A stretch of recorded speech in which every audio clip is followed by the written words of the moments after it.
Yeah, well, what I'm doing today is working out my column head for my reflux column. It's got to go 4 inch to 4 inch. If you're familiar with some of my other videos, the column head I've got goes from 4 inch down to 2 inch. I thought I was future proofing it 2 years ago by giving it a 2 inch reduction.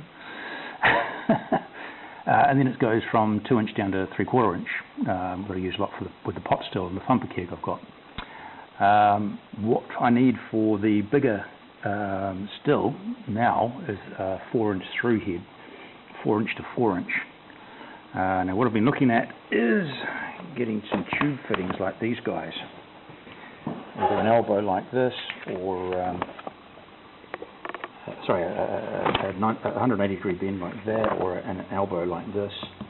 Unfortunately, in New Zealand I'm paying through the nose for this stuff.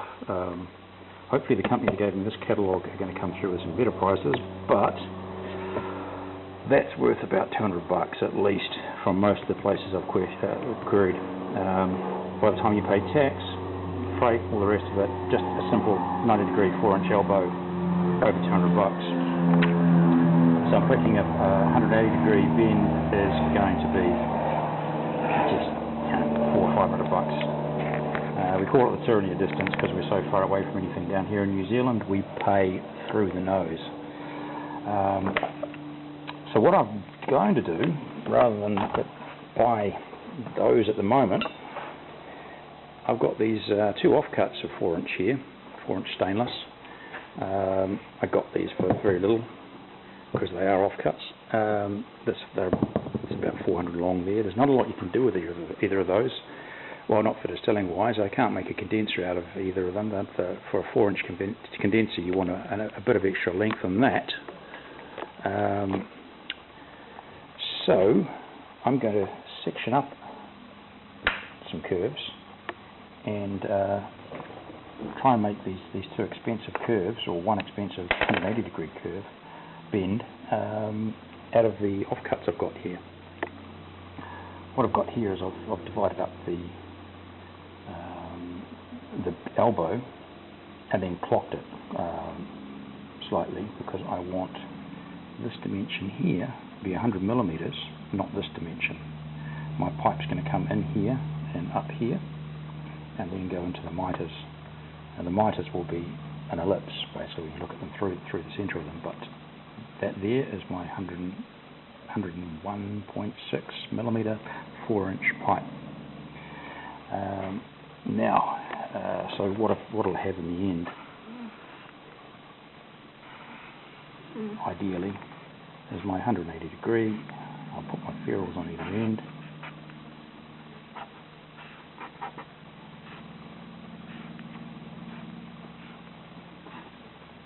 Something like that. I could put ferrules through there. I could lengthen this bit. But basically I'm going to section it up, and that's what it's going to look something like that. Now, if you're an old fart like me, the way you do something like this, fabrication wise, is you draw what's called a plan of your pipe, and you come down here and you draw what's called an elevation, a front elevation there. And then you'd section up your tube there, and you can do it as many times as you wanted to be accurate. I'll just throw 8 sections on there, and then you transfer your section lines down here, and you'd have your truncated angle truncated pipe there, and that angle there is the internal angle here. That's my reflex angle on the outside, 150 degrees. But to do this fabrication, my internal angle there is 75. Now what you would do then, again if you're an old fart like me, is you would come over here and you would do a development of your truncated pipe like that, which means you take all these lines here, you basically take that dimension there, and you'd map them over here onto your unwrap so they're the true shape. And then you come down here and you take the dimension of that first one. I'll just ballpark it here by eye, it won't be too accurate. And you come along and you take the dimension of the next one, and that one there, and so on, and then you plot that curve. And if you were making a section that's going to have a mirror on there like we are, then what your shape would end up looking like is very roughly something like that. And when you wrap that around your piece of 4-inch pipe, so I could make a shape like this, that becomes a template that you can then trace around the outside, and that will give you this mitre onto your pipe. However, if you're a bit more of an internet kid, interwebs kid nowadays, you can go along to a site called Block Layer. So this is the Block Layer site online, just www.blocklayer.com. I don't have anything to do with the site, and I don't get any kickbacks from it. I've got no involvement with it, but it's a handy tool. It's an online app there. So what you do is put in the dimension of your pipe. We're going for a 4-inch pipe, and your reflex angle on the pipe, which will go for 150 for what we're doing there. And then you just hit calculate. There's a few other variables in there you can put in, but that's all we need. And then when you scroll down here, there's one side of your development, and you can take that off as a PDF and print it out. If you go down a bit further, it even gives you a visual of your reflex angle, just if you eyeball it for proofing's sake.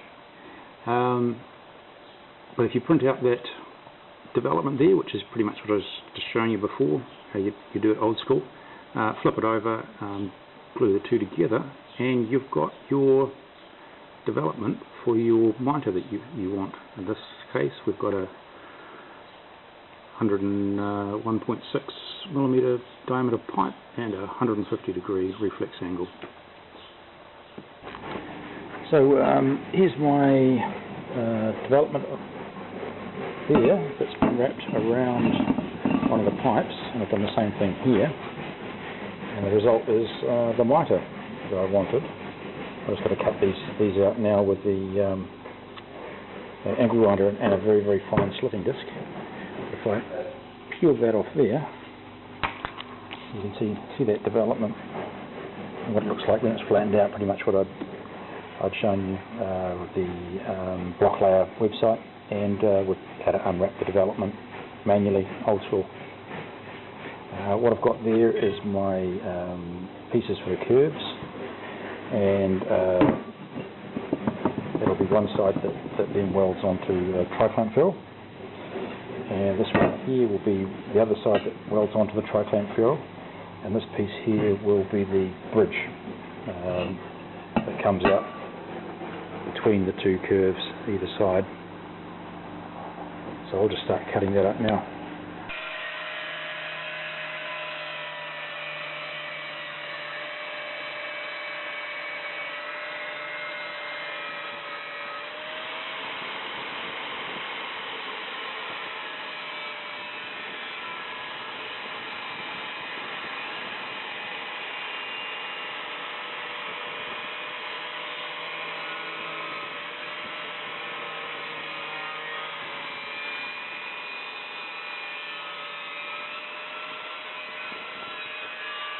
So these are all my sections that I've cut out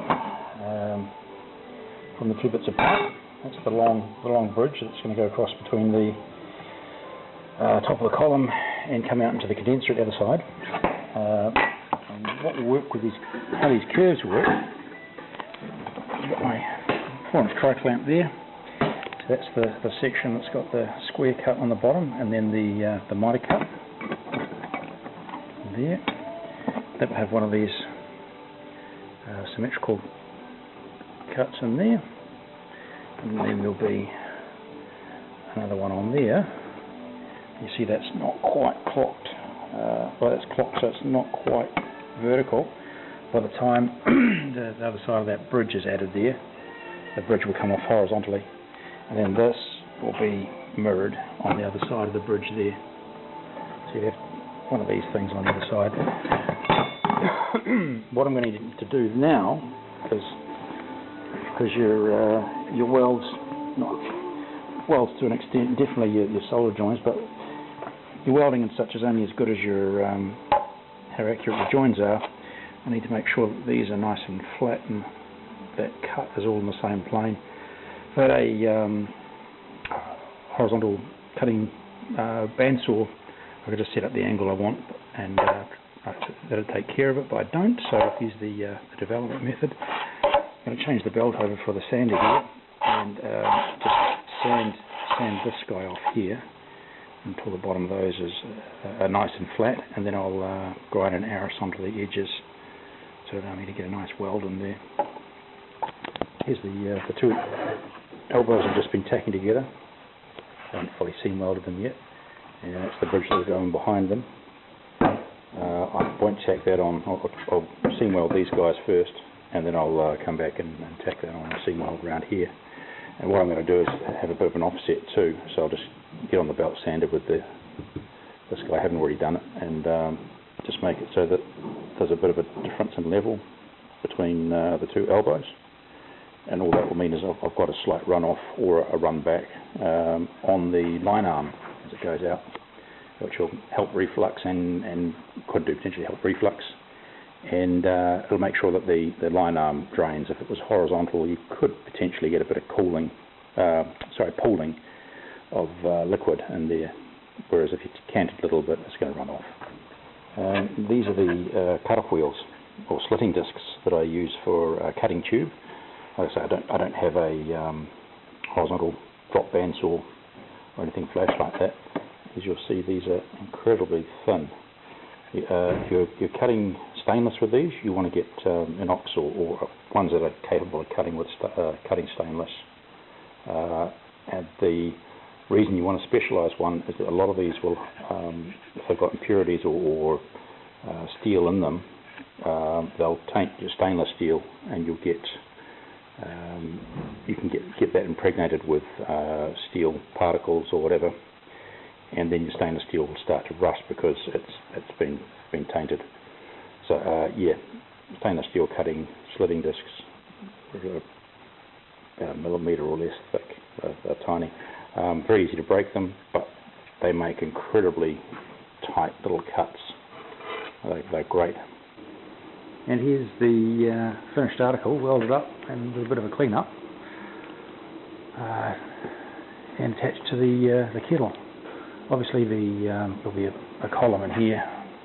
Here we are a few days later, and I've got that column with the main column with the ferrules welded top and bottom, going up to the deflegmator and across to that arm, that's the line arm, and down onto my condenser, which still has no internals in it. I've got to make the copper baffles and the copper pipes for that one, but I'm going pretty dense with the pipes in that one. It's going to be something like 19 half-inch pipes that'll fit into the baffles there, and then it comes down into a couple of reducers, and that will just come down to the